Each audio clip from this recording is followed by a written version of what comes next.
There comes a moment in every person's life when silence is mistaken for weakness, when kindness is seen as surrender, and when your truth is twisted by the noise of someone else's insecurity. You sit there, heart pounding, mind racing, not because you don't know what to say, but because you're tired. Tired of explaining yourself, tired of being misunderstood, tired of people using your calm as an opportunity to push you down. But let me tell you something right now. Your silence has never meant you were defenseless. You were just choosing peace. And there's power in that. There's a storm you've kept inside you for far too long, not to destroy, but to protect. And it's time to tap into it. Defending yourself doesn't mean you become loud. It means you become clear. It doesn't mean you become aggressive. It means you become unshakable. Because the real power, it lies not in overpowering others, but in refusing to let anyone overpower your truth. So today, I'm not here to teach you how to argue. I'm here to remind you how to stand, how to hold your ground with grace, how to walk away still whole, and how to defend your soul without ever raising your voice. Before you ever open your mouth in a room, before you ever let someone's words penetrate your soul, you've got to ask yourself, do I know who I am? Because if you walk into a conversation not knowing your worth, the room will define it for you. The world will throw labels, assumptions, judgments, and expectations your way like daggers. And if you're not armored in self-belief, they'll stick. You'll start to shrink. You'll start to second guess. You'll start to explain yourself in ways you were never meant to. See, confidence doesn't start when the conversation begins. It starts in the silence before the words. It starts in the car before you walk into the meeting. It starts in your prayer, your mirror talk, your solitude. If you don't know what you bring to the table, you'll sit down and accept crumbs. You'll let people talk over you, push past you, and leave you questioning your own truth. But when you walk into that space already full of purpose, full of clarity, full of dignity, then it doesn't matter who tries to rattle your cage, because you didn't come looking for validation. You came rooted, you came ready. There is a weight to knowing your worth that cannot be imitated. It's not arrogance, it's not pride, it's quiet strength. It's walking into a room and not needing to be the loudest because your presence says enough. Most people are out here performing for approval, chasing nods, likes, claps. And in that chase, they forget themselves. They forget what they stand for.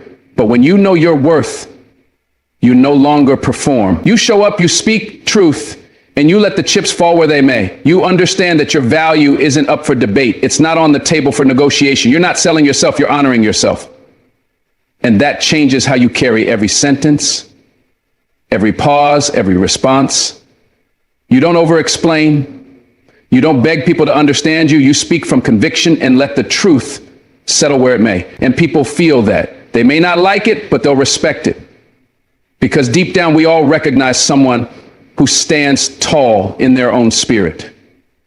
And that's who you've got to be, not just for them, but for yourself. The problem is, too many of us try to defend ourselves in arguments when we haven't even defended ourselves in our own minds. If you don't believe you deserve to be heard, it will show in your voice.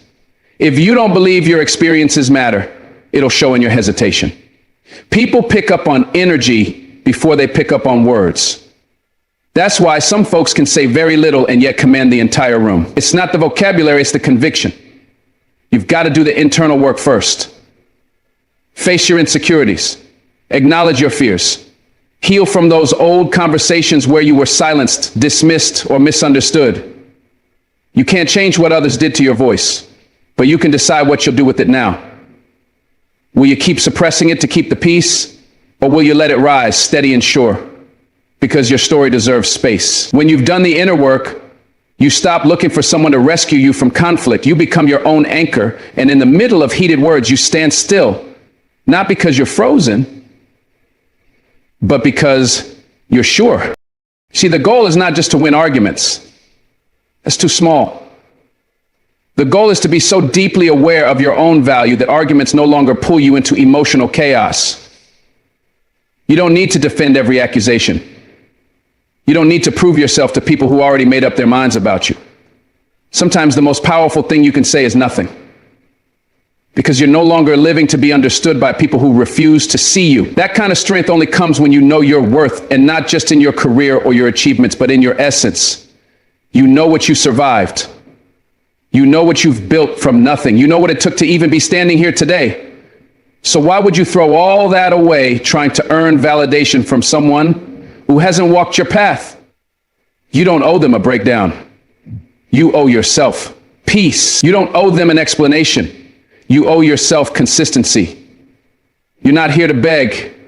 You're here to stand. And that standing starts before any argument ever does. Now, here's the truth. Some people will never see your worth because they can't even see their own. And that's not your burden to carry. When people feel small, they make others feel smaller. They poke, they provoke, they gaslight, hoping to pull you into their storm. But when you know your worth, you don't join storms. You stay the sky. You don't shrink to match their chaos.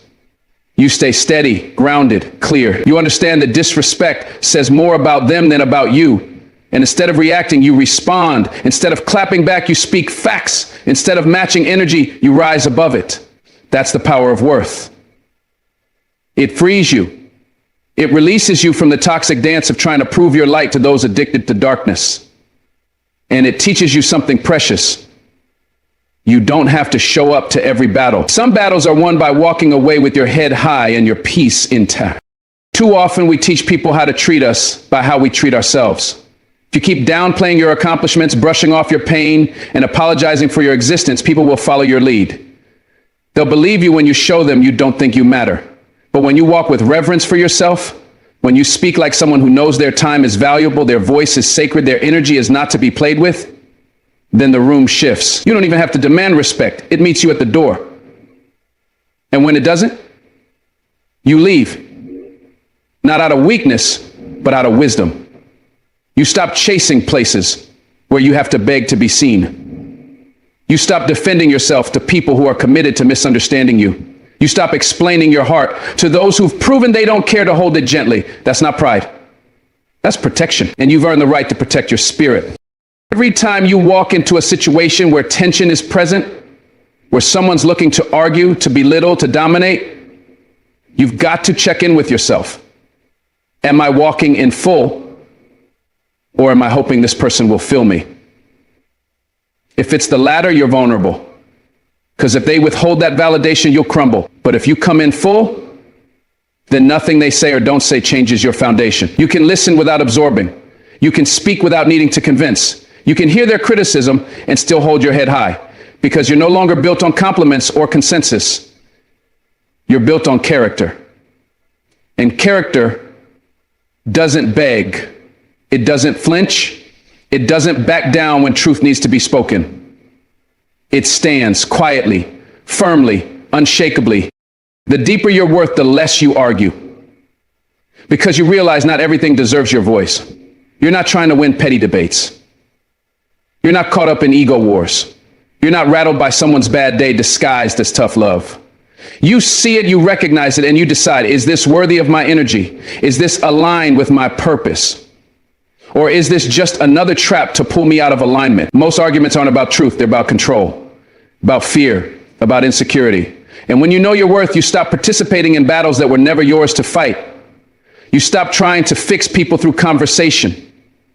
You stop hoping they'll finally get it. You release them, not with hate, but with peace.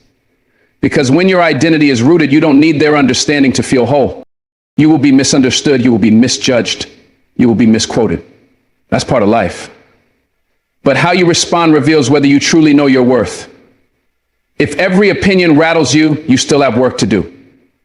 If every disagreement sends you spiraling, you still have growth ahead. And that's okay. This is not about perfection. It's about intention, about choosing every day to walk in the direction of self-respect, about anchoring yourself so deeply in truth that people's noise becomes background static. You hear it, but it doesn't move you. You see it, but it doesn't own you. You walk into the room not to prove, but to be. To be present, to be powerful, to be real. And when you get to that place, arguments lose their grip. because you've already won the biggest fight, the one inside your own mind. And finally, remember this: the moment you truly know your worth, everything changes. Not because the world becomes easier, but because you become unshakable. You stop being a puppet pulled by the strings of other people's moods. You stop shrinking to fit into conversations that don't value your perspective. You stop handing over your power in the hopes that someone else will finally approve of who you are. Instead, you stand. You breathe. You speak when it's necessary. You walk when it's wise. You love yourself enough to be silent where noise would cost you your peace. That's not weakness. That's the highest form of strength. Because when you know your worth, you don't need to fight every battle. You become the kind of presence that makes people think twice before they even raise their voice. Stay calm, stay dangerous. That's not just a phrase, it's a mindset. It's how the strongest people move in this world. Not loud, not wild, not reactive, calm. Because calm is control. Calm is the language of power. But don't get it twisted. Calm doesn't mean weak. Calm means measured. It means you've mastered yourself to the point where the chaos around you doesn't enter you. You see, real danger doesn't make noise. It watches. It waits. It listens. And when it moves with precision. That's how you've got to carry yourself. Because when you've been through enough, when you've been broken, counted out, underestimated, you learn not to waste your energy proving anything. You stay grounded, you stay intentional. But behind that silence, behind that calm demeanor is a fire, is a storm, is a person who can flip the entire situation if they chose to. That's what makes you dangerous. Not the volume of your voice, but the depth of your silence. Not your fists, but your focus. Not your rage, but your restraint. That's power. That's the art of becoming untouchable in a world that wants you loud, reckless, and exposed. There are people in this world who thrive off your reaction. They poke at you, push your buttons, try to drag you into arguments, chaos, drama, because your energy feeds them. And when you react without thinking, they win. That's why staying calm is not just wise, it's war strategy. You deny them control. You take back your peace. And that peace, that's dangerous. Because when you stop reacting, you start thinking. You start seeing the bigger picture. You stop being manipulated by emotion and start being driven by mission. And that shift right there, that's where you go from vulnerable to unstoppable. Stay calm, not because you don't feel, but because you've learned not to let feelings dictate your moves. Emotions are real, but they're not in charge. You are. You built that discipline. You've trained yourself to respond with wisdom, not impulse. And that control is your edge. It makes you unpredictable. It makes you solid. People don't know what to do with someone they can't shake. So let them throw shade. Let them doubt you. Stay calm and stay dangerous. You ever seen someone so calm in a storm you just knew they were built different? That's the kind of presence you want, where people sense that something in you is deeper than what they see. Not because you're showing off, but because you're holding something powerful. You're not chasing claps. You're not clapping back. You're studying the room. You're conserving your energy. You've got plans. You've got purpose. See, calmness is not passive. It's preparation. It means you've already run this scenario in your mind. You've already practiced peace in private. So when war shows up in public, you're unshaken. That calmness, it terrifies insecure people. Because they don't understand how someone can be so still, so poised, yet so capable of flipping the script if necessary. That's the danger in your calm. It's the warning before the storm that never has to come unless provoked. That's the elegance of discipline. It's the difference between someone who reacts and someone who responds with intention. And that makes you someone they can't predict, someone they can't control, someone they will regret underestimating. They told you anger makes you strong, that yelling makes you heard. But what they didn't tell you is that real strength is in your ability to stay composed when everything in you wants to explode. Anyone can lose their mind. Anyone can lash out. That's easy. But to stay calm while the world tests your patience, that's elite. That's mastery. And when you combine that calm with the capacity to act, when you know you can defend yourself mentally, emotionally, spiritually, even physically, you become a walking force. You don't go around starting fights. You don't swing first, but you finish with dignity. And the only time you speak loud is when silence isn't enough. People feel that energy. It's quiet, but commanding. It's the reason some people look at you and get nervous. They can't read you.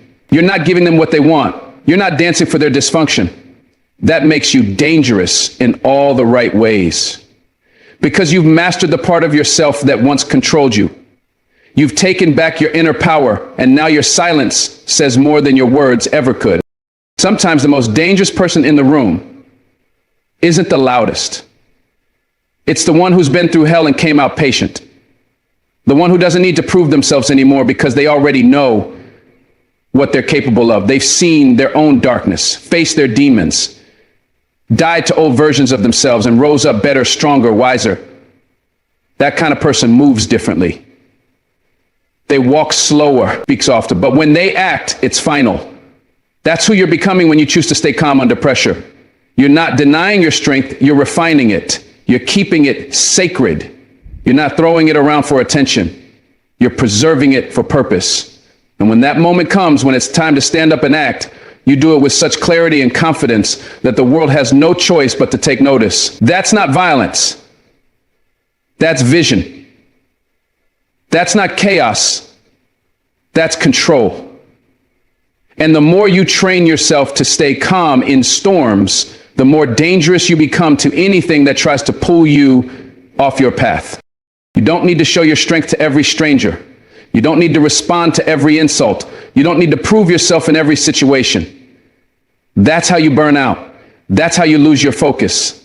Real power is selective, is strategic, and staying calm allows you to stay in control of where your energy goes. You learn to protect your peace like it's sacred, because it is. You fought too hard to get here. You bled for this mindset. You cried for this wisdom. You earned this calm. So why throw it away over people who thrive off chaos? No, you stay calm, and when they try to test you, that calm becomes your boundary. It says, I know who I am. I don't need to bark to prove I'm a lion. That's the difference between a fighter and a warrior. A fighter swings at anything. A warrior waits for the right moment. And when that moment comes, it's over. You've got that warrior in you, that focused, intentional, disciplined version of you that's not out here playing games. Stay calm. Stay dangerous. Some folks only understand power when they feel resistance. And when they don't get that out of you, they call you cold. They say you've changed. Yes, you've changed. You stopped leaking energy in places that weren't worthy of your presence. You stopped wasting breath trying to convince people who were committed to misunderstanding you. You stopped entertaining the drama because you realized your destiny was louder than their noise. That's growth.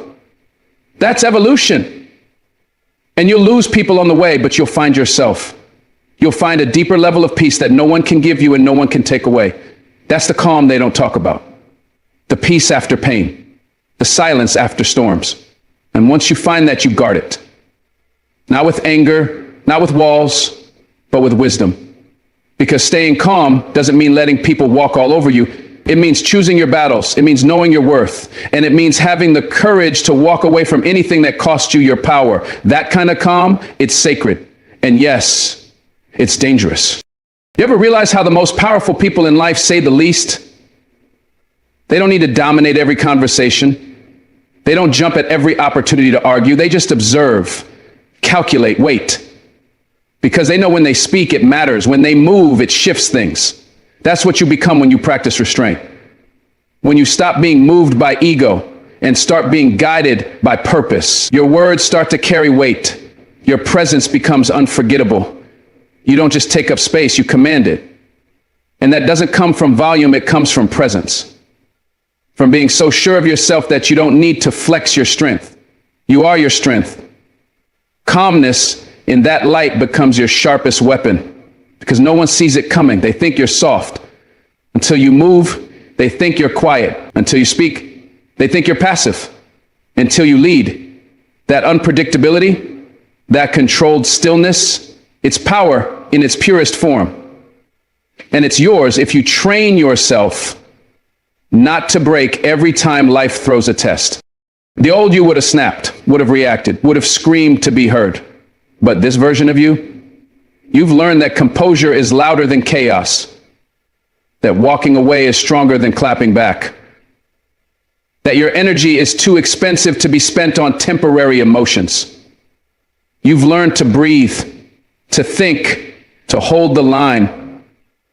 You've learned that not everything deserves your fire. Some things only deserve your silence. And in that silence, your strength multiplies. Your clarity sharpens, your peace deepens, and the world takes notice. People feel it, even when you say nothing.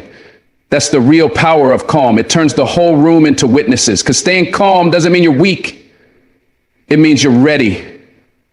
It means you've got nothing to prove but everything to protect. So walk like that, live like that. Calm mind.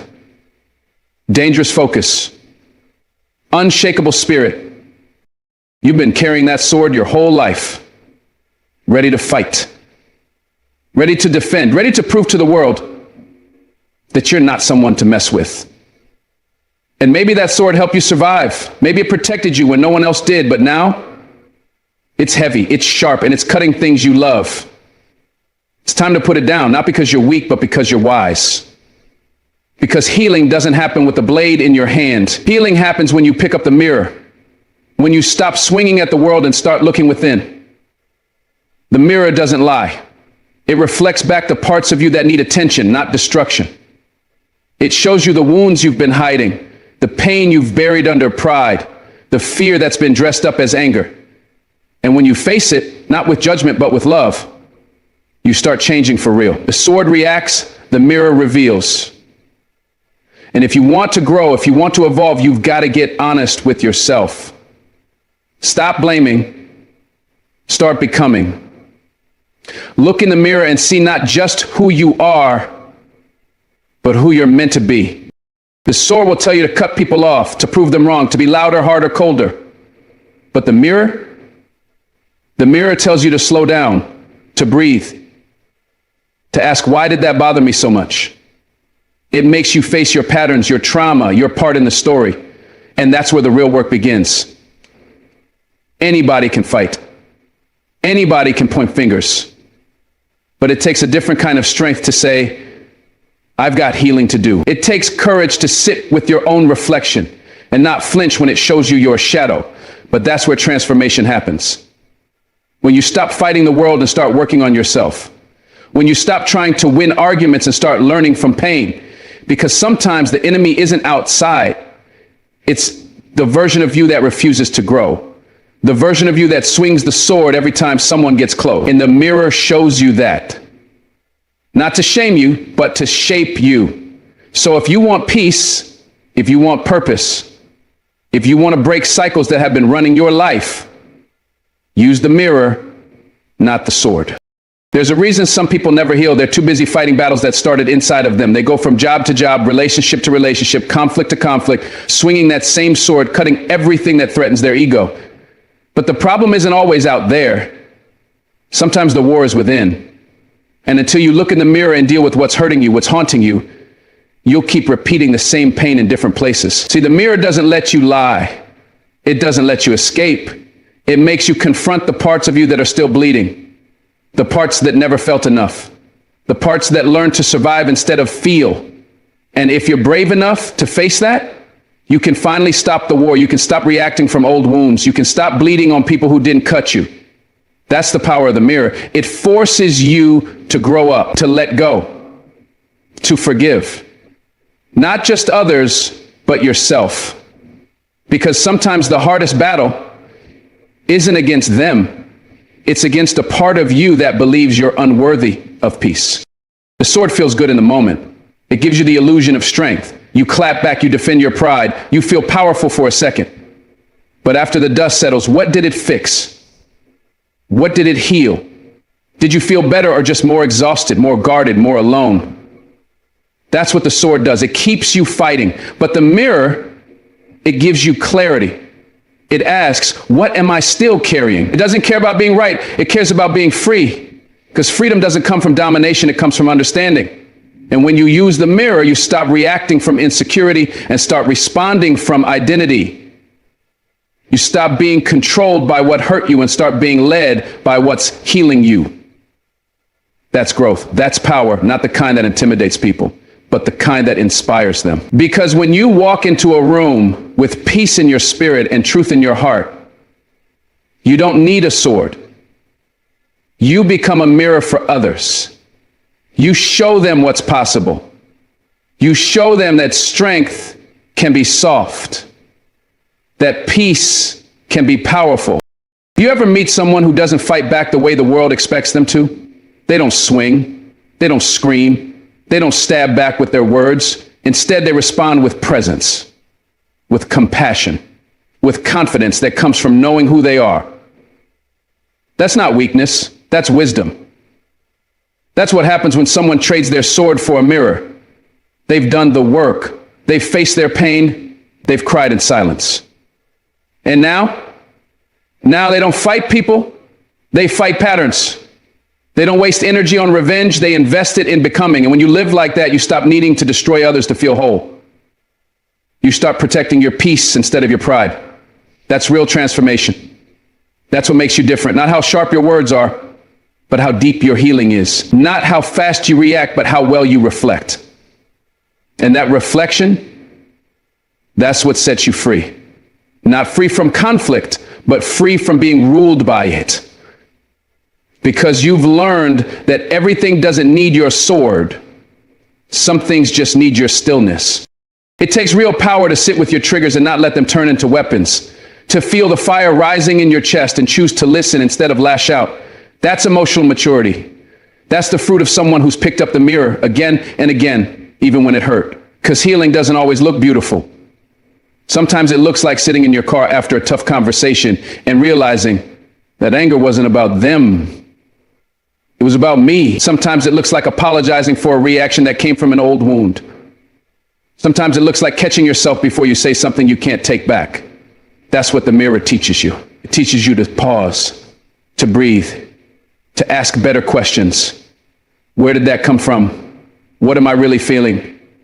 And the more you practice that, the less you need the sword.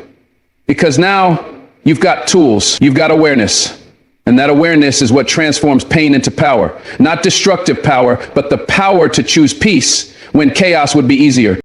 You're not here to be a warrior for war's sake. You're here to evolve, to rise, to break generational patterns, to show the next version of you and maybe the next generation what healing looks like in real time. That starts with the mirror, with looking at your reflection and saying, I will not pass this pain forward. I will not let what hurt me become how I hurt others. That's the decision that changes everything. That's how you take your story back. Because the sword might win the moment, but the mirror wins your future.